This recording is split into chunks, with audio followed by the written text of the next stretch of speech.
हमारे चैनल को सब्सक्राइब करें और बेल नोटिफिकेशन को जरूर दबाएं। ज्योतिष रतन लाइव चैनल के आज के इस कार्यक्रम में हमारे सभी दर्शकों का बहुत बहुत हार्दिक स्वागत और अभिनंदन। मैं हूं आचार्य पंडित सर्वदानंद शर्मा और आज आपके साथ बात करेंगे आपके मासिक राशिफल के विषय में, जो कि अप्रैल 2021 से संबंधित है। अप्रैल के महीने का ये राशिफल है जिसकी हम चर्चा आपसे करने जा रहे हैं। इससे पहले कि आपके साथ राशिफल की बात करें, आपको यह भी बताना चाहते हैं कि ये जो राशिफल है ये लगन पर आधारित है। यानी कि जो आपका टेवा यानी कि हॉरोस्कोप है या कुंडली, जिसको जो भी आप बोलते हैं उसको, अगर उसमें फर्स्ट हाउस में पहले प्रथम भाव में, जिसको लगन भाव कहते हैं, वहां पर जो भी नंबर लिखा है उसी राशि से आपने ये राशिफल आपने सुनना है। यानी कि अगर वहां पर 7 लिखा हुआ है तो आपने तुला राशि सुनना है। तो आइए अब हम चर्चा करते हैं आपके राशिफल के विषय में। और अभी जो हम चर्चा करने जा रहे हैं, जो तुला राशि के जातक हैं यानी कि लिब्रा असेंडेंट बेस जो लोग हैं, उनके विषय में हम बात करने जा रहे हैं। और आरंभ करेंगे आपके व्यवसाय से कि इस माह आप तुला राशि के जो जातक हैं उनका व्यवसाय यानी कि रोजगार या व्यापार की स्थिति कैसी रहने वाली है। तो देखिए साथियों, आपको बता दें कि ये जो माह है अप्रैल का, ये इस महीने में आपको अपने कार्य क्षेत्र में वैसे तो ज्यादा से ज्यादा परिश्रम करेंगे तो उसके परिणाम आपको अनुकूल प्राप्त होंगे। कहने का भाव यह है कि इस माह परिश्रम की ज्यादा आवश्यकता है अपने कार्य क्षेत्र में आपको, और पूरी तरह से परिश्रम पर ही सारा दारोमदार है। क्योंकि ग्रहों की आपके चार्ट में जो स्थिति हम देख पा रहे हैं उसके अनुसार बिना परिश्रम के बात नहीं बन पाएगी और हालात भी ऊपर नीचे होंगे। कभी कुछ अच्छा हो जाएगा, कभी कुछ लगेगा कि जैसे कि कुछ चीजें आपके अगेंस्ट में जा रही हैं। इस प्रकार के हालात भी बने रहेंगे इस पूरे माह। अब क्योंकि आप तुला राशि के जो जातक हैं उनकी शनि की ढैया भी चल रही है। अब क्योंकि ढैया चल रही है तो ढैया के कारण भी मानसिक परेशानी, मानसिक तनाव, कार्य क्षेत्र में उलझने, इस प्रकार की स्थिति का भी सामना करना पड़ेगा। तो आपको थोड़ा सचेत रहना है और अपने गंभीर रहना है, सीरियस रहना, सीरियस होकर काम करने हैं। किसी दूसरों के ऊपर डिपेंड नहीं रहना है, दूसरों के ऊपर अपना कार्य छोड़ना नहीं है। इस प्रकार का आपको ध्यान रखना होगा। तो साथियों, 13 अप्रैल को मंगल अपना राशि परिवर्तन करके वृषभ राशि से निकल करके मिथुन राशि में प्रवेश करेंगे। तो जब ये यहां पर आएंगे तो आपको मैं बता दूं, वैसे तो भाग्य का तो सहयोग पूर्ण रूप से आपको नहीं मिल पा रहा है, पूर्ण रूप से, लेकिन इतना है कि माह के आरंभ से और माह के मध्य के बीच में हो सकता है कि कोई आपके कार्य क्षेत्र में कोई ऐसा शुभ समाचार आपको मिल जाए, बहुत ज्यादा नहीं, हल्का फुल्का, जिससे कि आपका मन प्रसन्न हो जाए। अब आप कहेंगे ऐसा क्या शुभ समाचार?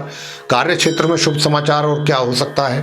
कोई आपकी कोई छोटी मोटी या तो प्रमोशन हो जाएगी या फिर आपको कुछ इंक्रीमेंट अच्छा मिल जाएगा, आपकी पैसे में बढ़ोतरी हो सकती है, ज़्यादा नहीं कम। तो इस प्रकार का स्थिति 13 अप्रैल तक हो सकती है, 1 अप्रैल से 13 के बीच में।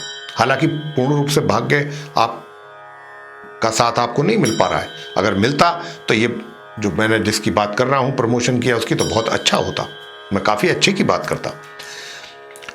और भाग्य का तो क्योंकि आगे भी पूरे माह इसी प्रकार की स्थिति दिखाई दे रही है कि बहुत सपोर्ट दिखाई नहीं दे रहा है भाग्य का। और फिर जब 13 तारीख को मंगल जा करके बैठ जाएंगे भाग्य भाव में तो और भी ज़्यादा समस्या होंगी। और इसके साथ साथ आपके 13 अप्रैल से और माह के अंत तक आपके अपने जो एनर्जी लेवल है, जो आपका ऊर्जा यानी कि पराक्रम में कमी, आप अपने आप को थोड़ा ये महसूस करेंगे कि भाई बॉडी में मैं एनर्जेटिक नहीं हूँ, कम एनर्जी है मेरे अंदर, इस प्रकार की कुछ फीलिंग्स आएंगी। और छोटी यात्राएं भी अगर आपने करी, चाहे आपके कार्य से संबंधित ही क्यों ना हो, तो वो भी आपके लिए लाभकारी सिद्ध नहीं होंगी 13 अप्रैल के बाद। तो आपको इस बात का पूरा ध्यान रखना है कि आप जो है परिश्रम पर अधिक ध्यान दें, क्योंकि शनि की ढैया भी आपके ऊपर चल रही है। तो आपका एक ही रास्ता है कि आप अपने परिश्रम की ओर पूरा ध्यान दें, उसी पर फोकस करें, तभी कुछ बात आगे चल पाएंगी। अब हम बात करते हैं आपकी आर्थिक स्थिति की। आर्थिक स्थिति कैसी रहने वाली है? देखिए, आर्थिक स्थिति जो है ये 1 अप्रैल से 13 अप्रैल तक तो सामान्य रहेगी, लेकिन 13 अप्रैल को सूर्यदेव जब अपनी राशि परिवर्तन करेंगे और वो मेष राशि में जाएंगे उच्च के होकर के, तो आपके कारोबार में भी वृद्धि करेंगे और आपकी आय में भी वृद्धि होगी। सूर्यदेव के द्वारा इनकम बढ़ेगी आपकी, और आपके कार्य में भी जो है उसमें भी सुधार होगा। यह सूर्य के देव के कारण होगा। और सेविंग के बारे में बात कर लें तो देखिए, सेविंग का जहां तक प्रश्न आता है तो सेविंग तो आप जो है थोड़ी बहुत करते रहेंगे, ऐसा नहीं है, लेकिन यही रहेगी स्थिति के एक बार सेविंग हो गई, अब लंबा गैप हो गया, छोटी मोटी सेविंग कर ली, तो लेकिन वो चीज़ नहीं है कि जो होना चाहिए, जो दिखाई देनी चाहिए, वो चीज़ नहीं है। शुरू में कुछ माह के शुरू से आरंभ से लेकर के और मध्य के बीच में कुछ सेविंग्स आप कर लें तो कर लें, उसके बाद नहीं दिखाई दे रही है सेविंग आपकी। इसी प्रकार सुख सुविधाओं की बात करें, सुख सुविधाओं के होते हुए भी आप उनका लाभ उठाने में सफल नहीं होंगे, उनका लाभ नहीं ले पाएंगे।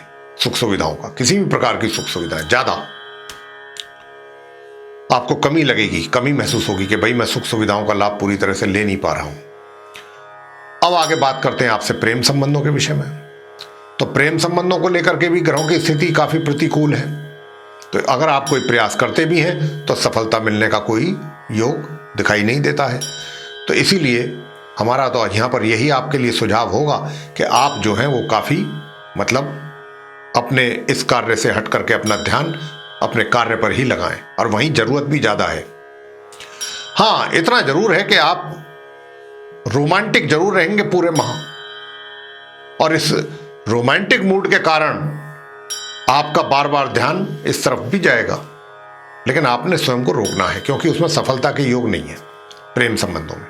हां, वैवाहिक संबंधों की अगर बात करें तो वैवाहिक संबंधों में आपका काफी अच्छा तालमेल इस महीने बना रहेगा। बीच बीच में छोट मोट कोई हो गई गलतफहमी तो हो गई, लेकिन ओवरऑल संबंध सामान्य से बेहतर रहेंगे, वैवाहिक संबंध। लेकिन 1 अप्रैल से 13 अप्रैल के बीच में बस इतना ध्यान रखिएगा कि अपने जीवन साथी को किसी प्रकार का शारीरिक अस्वस्थता हो सकता है, उसकी तरफ थोड़ा सा ध्यान आपको रखना होगा कि जीवन साथी को कोई स्वास्थ्य संबंधित समस्या ना हो। 1 से 13 अप्रैल के बीच इसकी संभावनाएं अधिक है। अब बात करते हैं पारिवारिक संबंधों की। तो देखिए, पारिवारिक संबंध जो है वो माह के आरंभ से और माह की 13 तारीख तक तो सामान्य रहेंगे। यदा कदा कुछ ऊपर नीचे हो गया तो अलग बात है, लेकिन 13 तारीख के बाद संबंधों में थोड़ी कमी आपको महसूस होगी। परिवार के सदस्यों के साथ मनमुटाव, मतभेद, वैचारिक मतभेद, ऐसी कुछ स्थिति बन सकती है। अब आपको बताना चाहेंगे शिक्षा के क्षेत्र में छात्रों को कैसा ये माह रहने वाला है। तो देखिए, छात्रों को बताना चाहेंगे कि शिक्षा तो आपकी चल पाई करेंगे आप, ऐसा नहीं है नहीं होगी, शिक्षा तो करेंगे पक्का, लेकिन बीच बीच में आपको समस्याओं का सामना उसमें करना होगा। विघ्न बाधाएं, ऑब्स्टेकल्स कुछ ना कुछ आएंगे, वो हम यहाँ पर माता पिताओं से भी कहना चाहेंगे कि वो अपने बच्चों पर पूरा उनको सहयोग दें, उनकी समस्याओं पर ध्यान दें और जहाँ तक भी हो सके उनको दूर करने की कोशिश करें, ताकि बच्चों को उनका जो एजुकेशन है वो निरंतर जारी रहे। अब आते हैं संतान पर। तो देखिए, संतान के विषय में भी हम आपसे यही बताना चाहते हैं कि संतान को लेकर के भी वैसे तो माता पिता के मन में खुद ही काफ़ी रहेगा चिंता, खुद भी ऐसा नहीं है कि वो बेफिक्र रहेंगे। जो ग्रहों की स्थिति है, चार्ट जो बता रहा है, माँ बाप भी काफ़ी कंसर्न रहेंगे अपने बच्चों के प्रति। और मैं भी यही कह रहा हूँ कि रहना बनता है ग्रहों की स्थिति के आधार पर। पूरा ध्यान उनका रखना है, उनको सहयोग करना है, जहाँ उनको जिस चीज़ की ज़रूरत है आपके द्वारा वो पूरी होनी चाहिए। इस प्रकार की ग्रहों की स्थिति है। स्वास्थ्य अंत में तो देखिए, स्वास्थ्य को लेकर के भी बता दें, चेस्ट से नीचे के, छाती से नीचे के रोग थोड़ा परेशान कर सकते हैं आपको। पेट से संबंधित थोड़ा अपने स्वास्थ्य की ओर भी ध्यान दें। अब अंत में हम आपको उपाय देने जा रहे हैं। कौन से वो उपाय करें जिससे आपकी समस्याएं या तो खत्म हो या उसमें कमी आए। तो एक तो शनि की, क्योंकि ढैया हमने कहा आपके ऊपर चल रहा है, तो आपने करना यह है कि शनिवार के दिन संध्या के समय पीपल के वृक्ष के नीचे सरसों के तेल का दीपक जलाएं, या शनि मंदिर में जाकर के शनि चालीसा का पाठ करें और सरसों के तेल का दीपक जलाएं। ये कर सकते हैं, या शनि के मंत्रों का जाप कर सकते हैं, कम से कम 1 माला, नहीं तो 5, 8, 11 माला, ये कर सकते हैं आप। दूसरा, मंगलवार के दिन संध्या के समय हनुमान जी की प्रतिमा के सामने भी आपने सरसों के तेल का दीपक जलाना है और वहीं पर बैठ करके आपने पूजा करना है हनुमान जी का। हनुमान स्तोत्र कर सकते हैं, हनुमान चालीसा, बजरंग बाण, हनुमान अष्टक आदि कर सकते हैं पाठ।